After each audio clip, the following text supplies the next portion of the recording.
కలియుగ వైకుంఠమైన తిరుమల కొండకు నడిచి వెళ్లే అలిపిరి మార్గం కేవలం ఒక మెట్టు దారి మాత్రమే కాదు.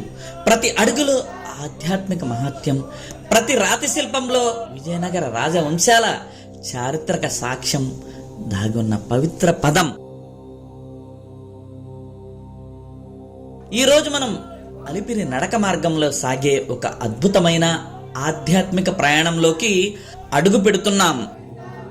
అలిపిరి అనే పేరు ఎలా వచ్చింది? అలిపిరి దగ్గర మాలదసరి మాధవదాసు విగ్రహం ఎందుకు సాష్టాంగ నమస్కార ముద్రలో ఉంటుంది? స్వామివారి పాదరక్షల వెనుక ఉన్న ఆశ్చర్యకరమైన అహిత్యం ఏమిటి అనే ఆసక్తికర విషయాలతో మన ప్రయాణం ప్రారంభమవుతుంది.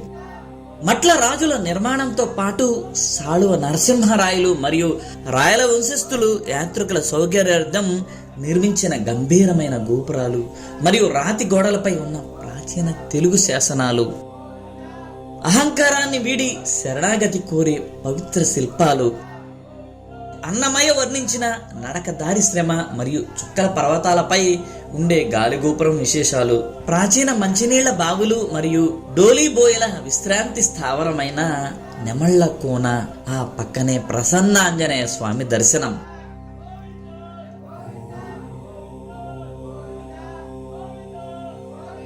ఘాట్ రోడ్ నిర్మాణంలో మోక్షంగా ఉన్న విశ్వేశ్వరయ్య గారు ఎదుర్కొన్న ఇంజనీరింగ్ సవాలు మరియు అక్క దేవతల అద్భుత చరిత్ర, రామానుజాచార్యులు భక్తి మార్గం వెనుక ఉన్న అసలైన ఆధ్యాత్మిక భౌగోళిక నిజాలు, వేలాది మెట్లు ఎక్కి ప్రతి అడుగులో గోవింద నామాన్ని స్మరిస్తూ చివరికి ఆ ఆనంద నిలయం బంగారు గోపురాన్ని చూసినప్పుడు పొందిన అనుభూతి వర్ణనాతీతం. మరి ఆలస్యం చేయకుండా అలిపిరి మొదటి మెట్టు నుండి శ్రీవారి దివ్య సన్నిధి వరకు సాగే ఈ పరిపూర్ణ ఆధ్యాత్మిక వైభవాన్ని మరియు ఈ ప్రాచీన కట్టడాల పురాతన చరిత్రను కాసేపు కళ్ళారా చూసి తెలుసుకుందాం. పదండి. ఓం నమో వెంకటేశాయ.